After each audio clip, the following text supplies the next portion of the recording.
I'm Ricardo Hakire. Welcome to Connecting the Dots, where we interview great leaders about their growth journey. I'm here with Gertjan. Lovely to meet you. Nice to see you today in this beautiful Antwerp. Hi, Ricardo. Hello. We're going to talk about Gertjan, and before I bramble about what you're actually doing, I think it's better that you kind of explain who you are and what you do. Yeah, so I'm Gertjan, or GJ. I'm the co-founder and CEO at Apideck. Started with the company around 5 years ago. Apideck is a unified API company, so we help other software companies and developers ship integrations into production faster. So they actually are able to integrate with like multiple CRM systems or accounting systems or HR systems, while only needing to integrate with one API model. Okay, so this morning I was having breakfast with my partner. She's non-technical, by the way. And so she's trying to ask me, okay, you know, what's it all about today? I was like, okay, I'm doing this podcast, and what is the company doing? It's like, how do I kind of explain that to a non-technical person, what you guys are doing? So how are you kind of explaining this to your mother or your grandmother? Yeah, that's a great question. I often struggle with that as well, but I try to every time. Of course, they also invested in the company, which is also nice. But how I often try to explain it to somebody non-technical is that you, for example, have at home a DVD player or radio player and a TV, and for each one of those you have like maybe a separate remote. What we developed is like one remote to manage them all. So you have one unified interface to make it easier to just use them all through one remote control. I see. Okay. I love the remote control. You definitely explained it better than I did to my partners. So I love the remote control story. So before we walk through the whole story of Apideck, I got a few questions and I want to kind of go back in time. So to be specific, it's 2009. You're a little bit younger. We're a little bit less gray. You know the better good times. And so in 2009, you kind of developed a platform. Could you walk me through that story? And was this like the start of your entrepreneurial journey? Yeah, it was actually the first application that I built was a student calendar to make it easier for all the people in Leuven, for example. You have a lot of parties there are a lot of students there, so there's a lot of activity. So what we created is like one unified calendar to bring all of those events together. We started organizing events ourselves, so that was also scratching our own itch at that point. And it was also a good way for us to get into a few parties while they recognized the calendar, and we also had like people start to advertise on it as well. But it was a very simple application in the end. But that was my first venture, I would say, if you can call it like that. Yeah, I would consider it. So that was really your first venture of all the things, basically. Yeah, exactly. Okay. I was still studying, so. So you were already unifying everything before the company you're building right now. Yeah. Okay, really cool. So I always feel like the childhood has a big impact on how we are as entrepreneurs and how we run companies basically. Are you like the first entrepreneur of your family in that sense, or like have you seen things from your home already how to build companies? Actually, we don't have anyone in the family. I would say one handyman, but not like a tech entrepreneur, or it was not like it was running through my DNA, through the family, not at all. So it was also pretty hard to convince my parents as well to stop studying and start like building my own company at a specific point. They were like, oh, you need a degree, otherwise you won't be able to get employed later on, and this is like quite risky for you. But I told them like, okay, I have lofty goals, I have ambition, I can learn everything what I need to just by Googling, I would say, also programming. And that's the reason why at that point I just made the leap and told my parents like, I'm going to just start up my own company and take it from there. What's the reaction you got from your parents? Yeah, they nearly did an intervention. with the family. With the flag. Yeah, almost. Okay. Like family members coming over and like telling me like, okay, this is not a smart decision and everything, and you shouldn't do this. But like, when we then launched our first official company, and we got some press and even got into some videos as well. So you were able to then already gain some traction and show some momentum, and they were like, okay, maybe he's onto something, and maybe it's not too bad that he's just starting a company before joining a company and learning the trade there first. So I see. Because I feel like between you announcing to your parents, and we'll talk about the first venture in a second, that's quite a gap. Like there's some years in between, right? Or like some months. yeah, some months I would say, or yeah, maybe 1 year or something. So indeed, the student calendar was first. Yeah. Started organizing events. We almost had no one coming to those events initially. It was hard to do promotion around it, but it was also hard to book artists for those events and DJs. So we were like working with Excel and trying to create a lineup and everything. And we were like, okay, there should be a better way to handle this. And that's where we first started tinkering about building a platform that could handle that for other organizers as well, and eventually also festivals. So let's deep dive straight into that one, because I would love to hear the story there. So you built BeatSwitch, which I think you're talking about right now. Correct. By scratching your own itch of building your calendar, basically. You built the calendar, you figure out doing this whole event planning is complete mess. We need something. So walk me through like the first lines of code, or like the first, steps in your journey. First step would be like, didn't start building the platform first. I started like reaching out to other organizers. I reached out to some of the organizers behind festivals like Launder Day at that point that doesn't exist anymore, and even Tomorrowland, because one of the founders was speaking at the student event as well to promote entrepreneurship, and was like, okay, I'm thinking about building this platform. How are you handling this right now? And he immediately replied and introduced me to the person like managing that internally at that point. And we got into a conversation, and that's how the ball got rolling. So it was also about initially already reaching out, doing some customer discovery before writing any code. So I do think that's also important to not like just start coding and expect it to be adopted by a lot of people. That's not the approach we took at that point. So. Got it. Okay. So technically, you used your knowledge and the contacts even of building the first company to your next company almost. Yeah. So actually, you would say maybe, I don't know how successful the first company was, but I would say we didn't raise millions and all that stuff on that platform. But you did use your contacts and your knowledge into the market to move into the new market, if I understand well. Yeah. Also to do like customer discovery as well. Yeah. So that was a great intro to get into that market. I do think network is always important, but if you have often you have that cold start problem when you are building your first venture. Yeah.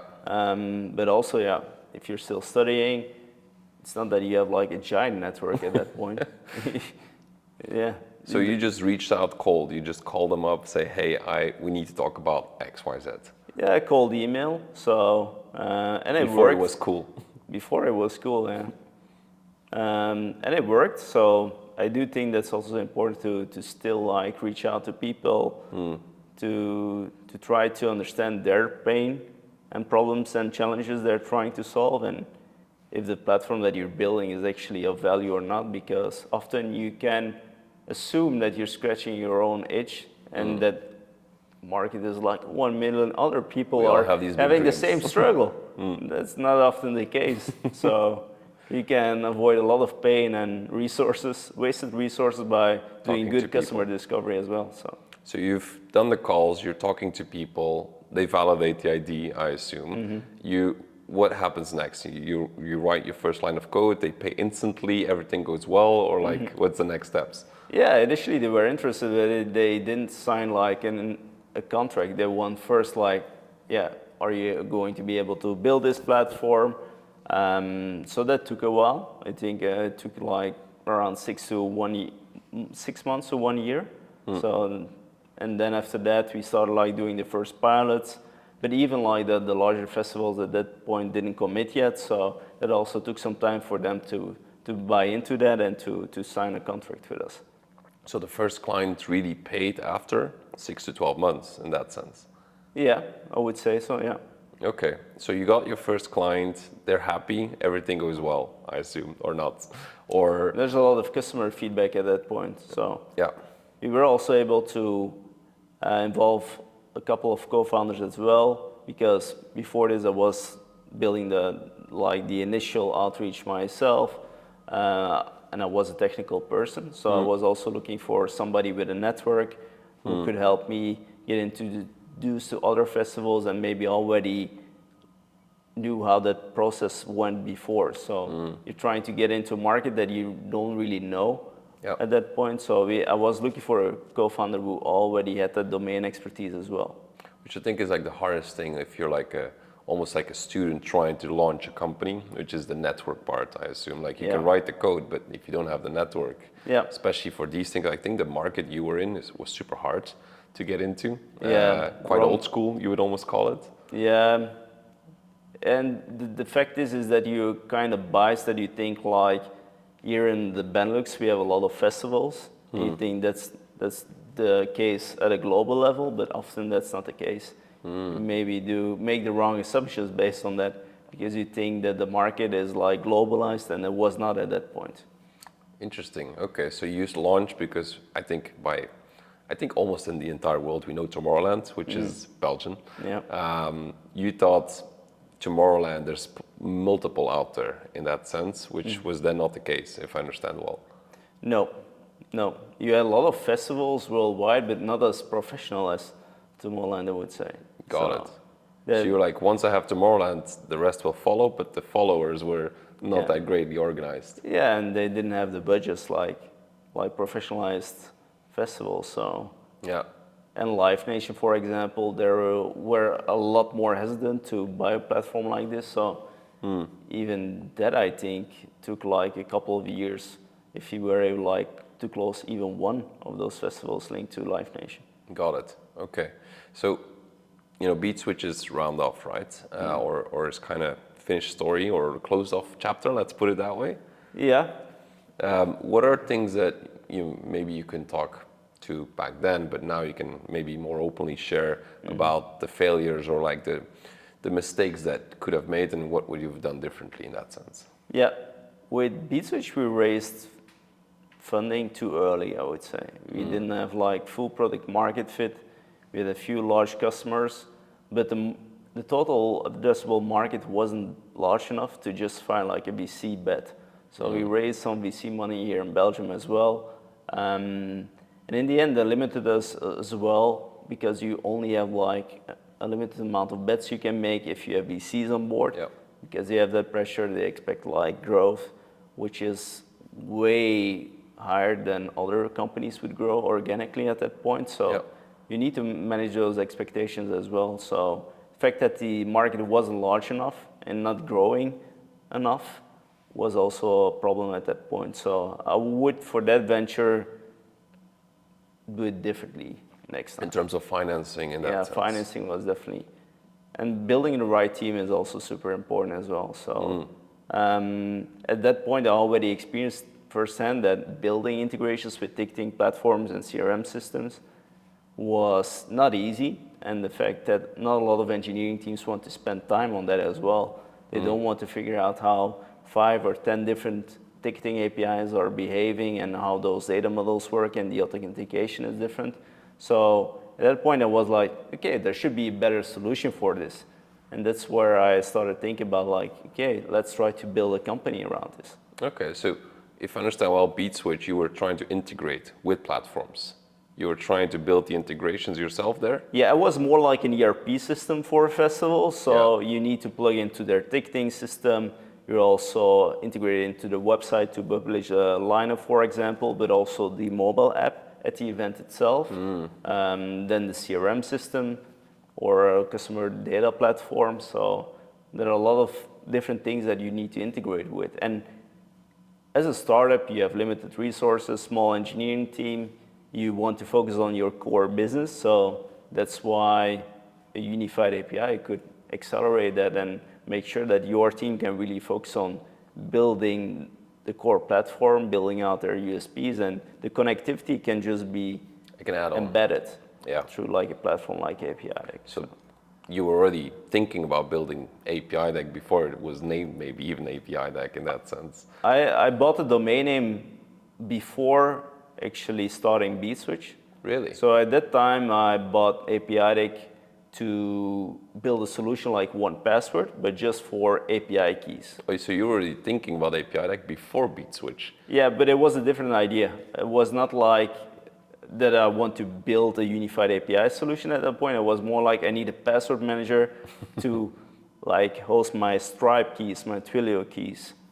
I see. Okay. And so then when, BeatSwitch, the market is not as big, you're like, maybe there's something else that I'm building here that could be valuable for the world in that sense. Yeah. You're like, I still have a domain from the years back in the day. So walk me through like the first, 100 days or the first days of Apideck. So you're there building BeatSwitch, you realize, there's something else I'm building that could be valuable. Yeah. Walk me through that journey.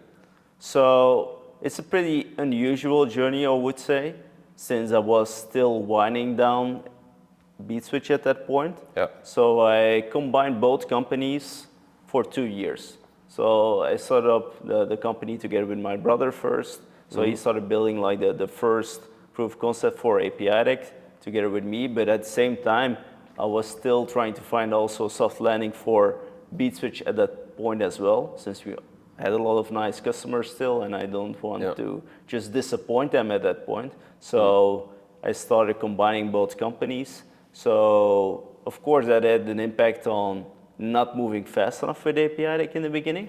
But to be honest, the market wasn't there yet for unified APIs. You had like... What time are we talking here? So 2018. 2018. 2018, I started like combining both companies. So I combined them for 2 years. And then before COVID, I left BeatSwitch. Just like I signed the contract like 1 or 2 weeks before COVID hitting. Oh, wow. Would the terms have been different if it would have different timings? Yeah, exactly, yeah. Would have a major impact. Yeah, because the market was, done for... Yeah, it was a terrible time to be in like an event management software platform. So you sign off, you're like, now I completely focus on Apideck. Yeah, indeed. It still exists today, so that's the nice thing. Okay. So they survived the COVID hit. Yeah, they thankfully did, yeah. All right. Also good for our customers at that time as well, so. I agree. Okay, so Apideck, so basically you build out for 2 years in a row.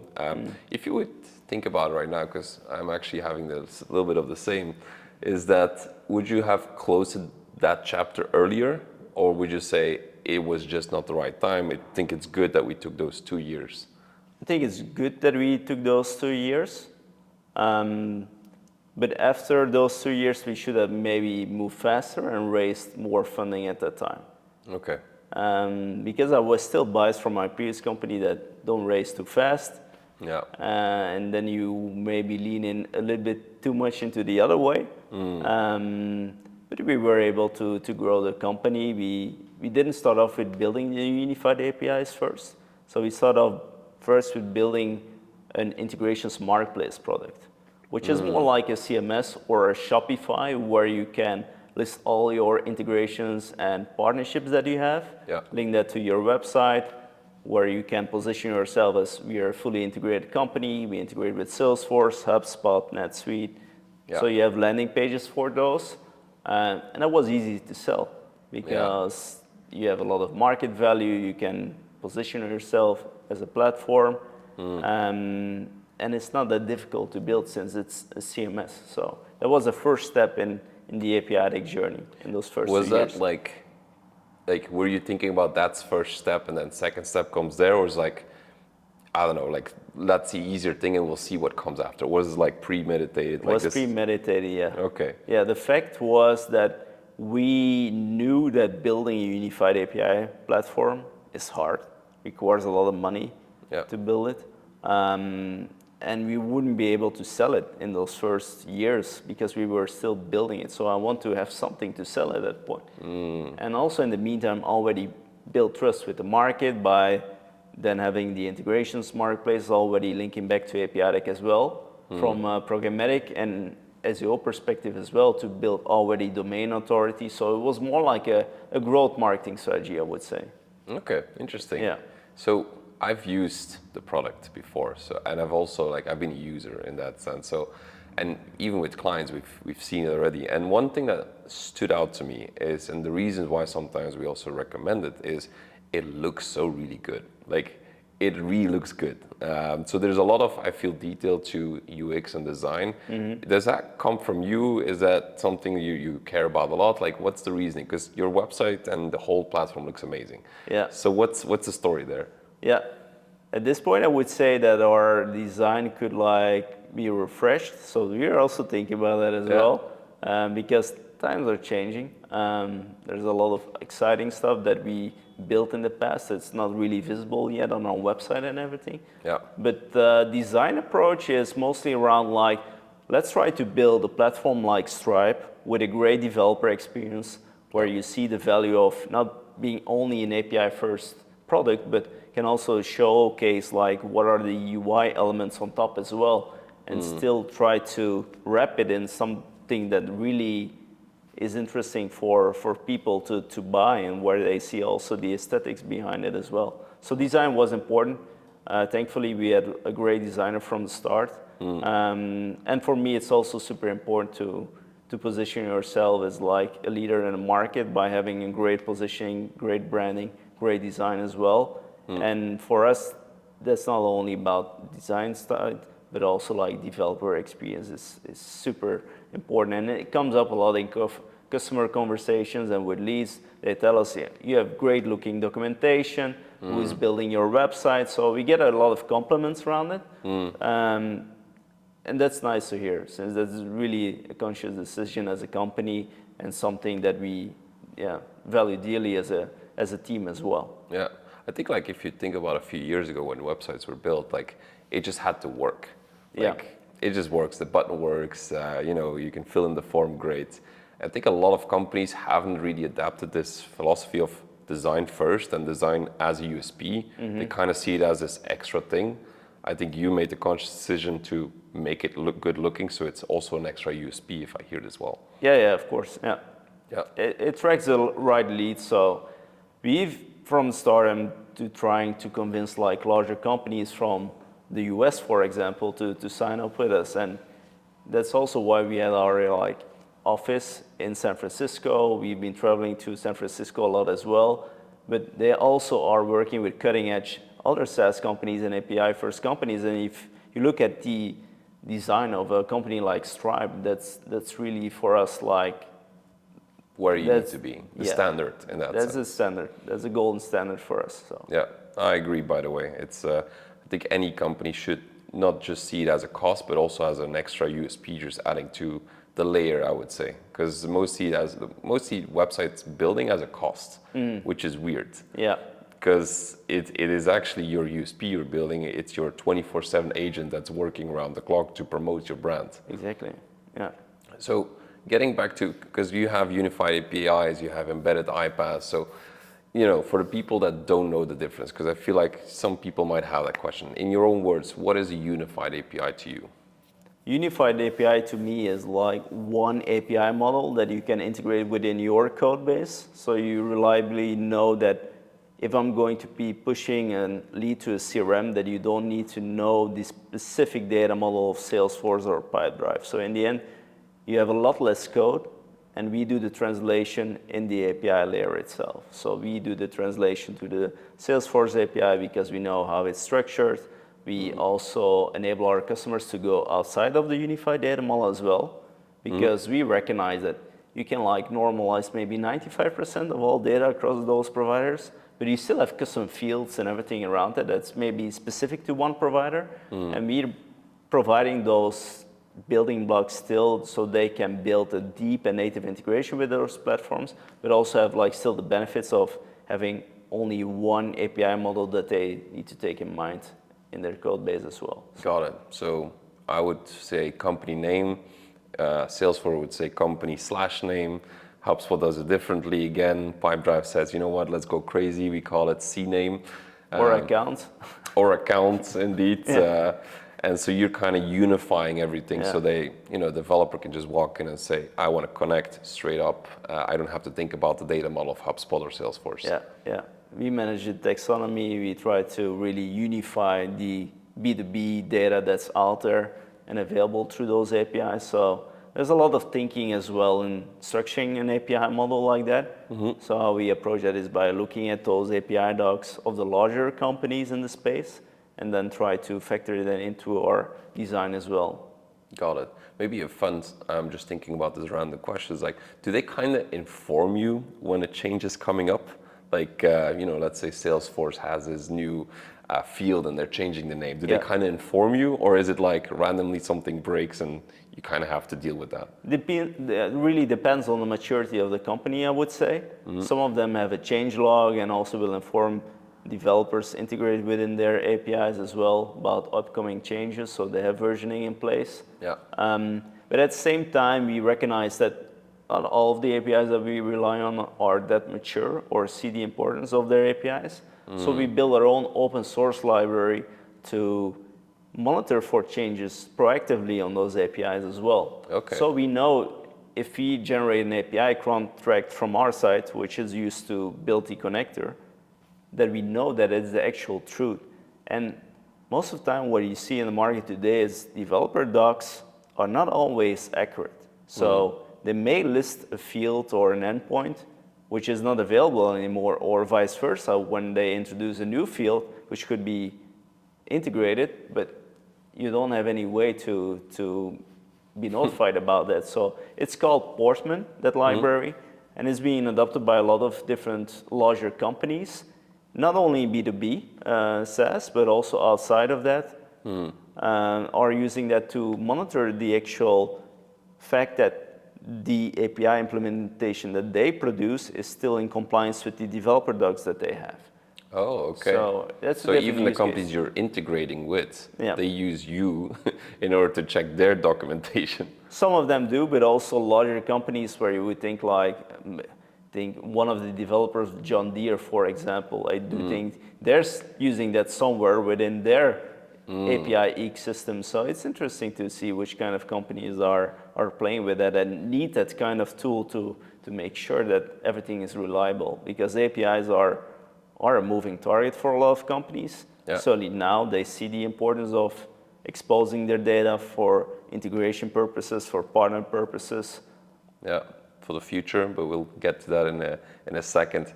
So I had a question. So I think, imagine you're like a head of product or like, a CEO making a big decision, right?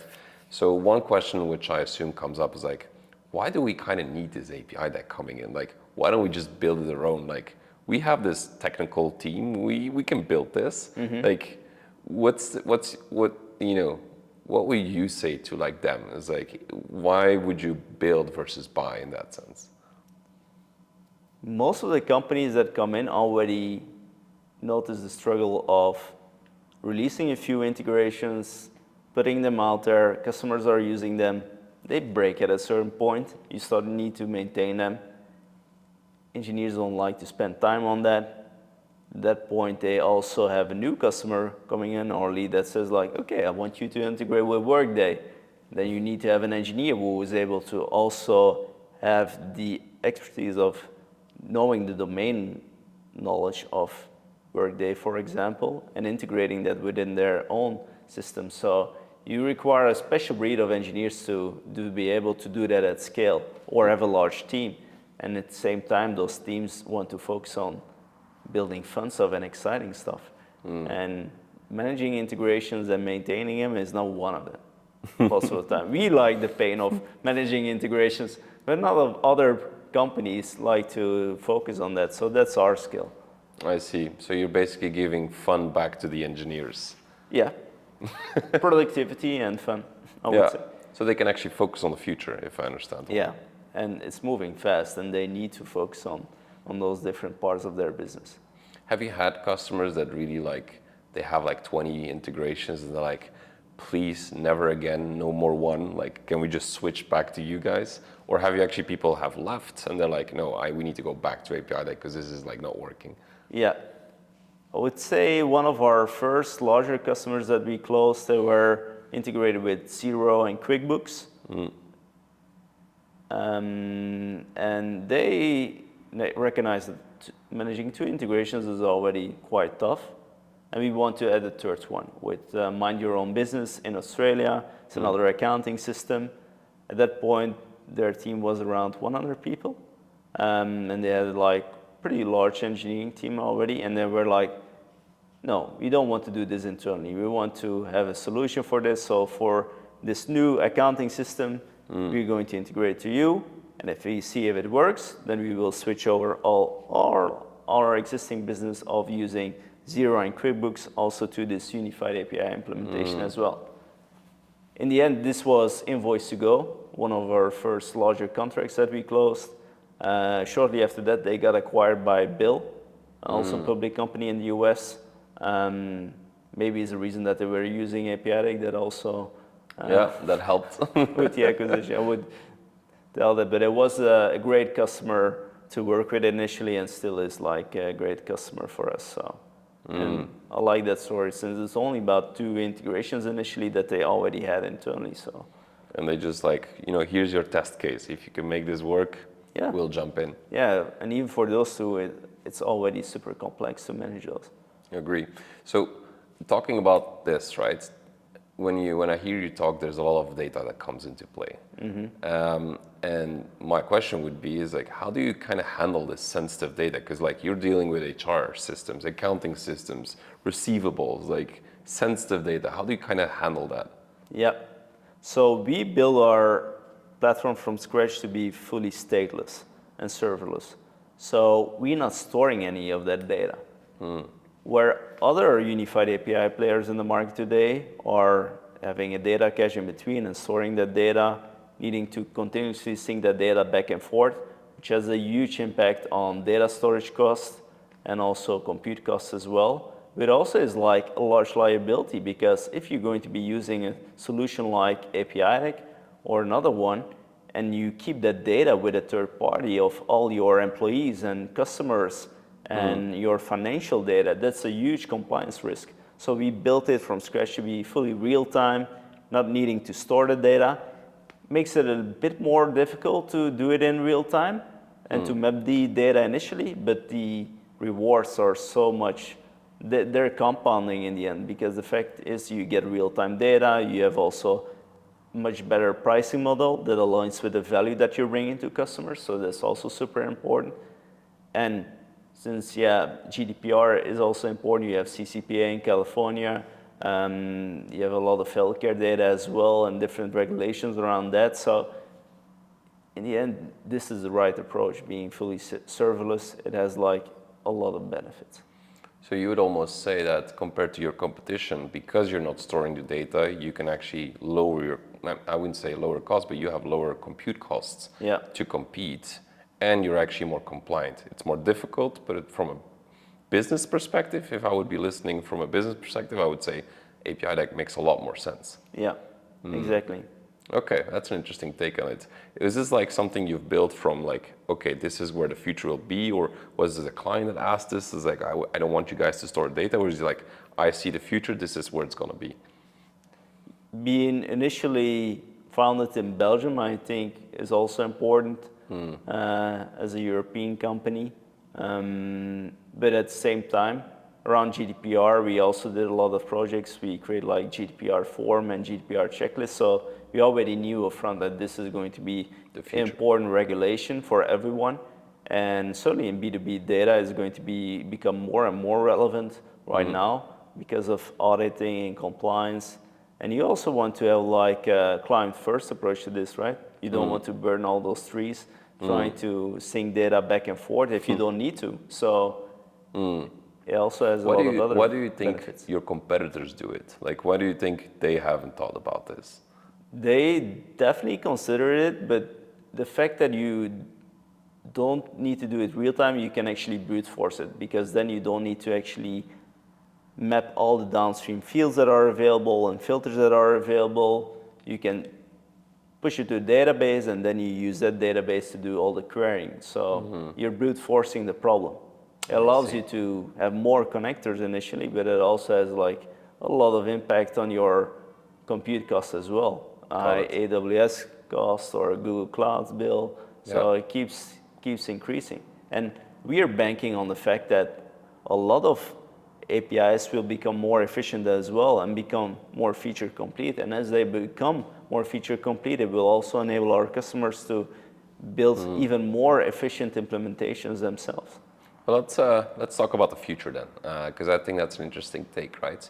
So I think the buzzword for 2025, maybe even earlier, is AI. You know, everybody's talking about this whole AI. What is it going to be? And then you kind of see this meme, which you kind of see everything coming out. It's like enterprises wanting to implement AI, and then they fall into this. Okay, but my data is complete crap. Yeah. You know, and how do you see the future of Apideck playing a role in that whole AI story? Yeah. We are doing a lot with AI right now. We are equipping our full team with like using AI, mostly on the engineering side still, but everyone is using Cursor. Everyone is now looking into MCP, for example. But AI agents are going to become like the next wave of SaaS, where you will be interacting with your data in different ways, where you can unlock possibilities that weren't like possible before. So there's a larger market opportunity right here. The fact is that all those AI agents will try to use LLMs to then like do specific queries. The fact is those LLMs are kept to a specific time frame and don't have like access to your own data at that point. Yep. So that's why LLMs now introduce function calling and tool use, where you then can call your own database or get files or even call external APIs to call your CRM to get data into a prompt and in the context window. And those LLMs fail still to figure out like how all those APIs work downstream. Like the Salesforce API, they don't have all the context to do a decent API call. So their unified APIs come in and can help with the heavy lifting, where it has a much simpler data model that they need to interact with, and where they can like trigger different actions in those platforms and pull in data in real time from those platforms. So for us, it's an enabler to access a larger market, and AI agents need to be connected. So the fact that those LLMs are kept to their training data is an opportunity for us as a company. You're basically allowing them to move a lot faster, but also on a lot cleaner data. And especially if you want the AI agents to take an action, you want it to take an action on the right data in that sense. And also limit the actions that it can trigger as well. So that will be also important to put in guardrails that if you allow an agent to start outbounding for you, that if it has access to your Gmail, that it doesn't suddenly start deleting emails. Because that would be possible if you directly interact with the Gmail API, for example. So those are things you need to take into consideration, that you can use unified APIs as like the layer in between to then gate the right actions and give you only access to the data the agent actually needs, and also have a full audit trail of all the API calls being triggered by that agent for compliance reasons as well, but also for debugging reasons, because you don't want those agents to go rogue. You know, we all see the movies, so. Yeah, no, indeed. So let's make it practical, right? We'll not name names, but like I'm a software company, right? And I come to you as like, I want a unified API because I want to build these AI agents. What would be like a practical use case, or maybe use case you've already seen where like, okay, this is the future, this is how things will be? Yeah, a lot of AI agents like in the sales enablement space, where they need to outreach, get like lead information or push lead information as well. Or even like automating accounts receivable, accounts payable.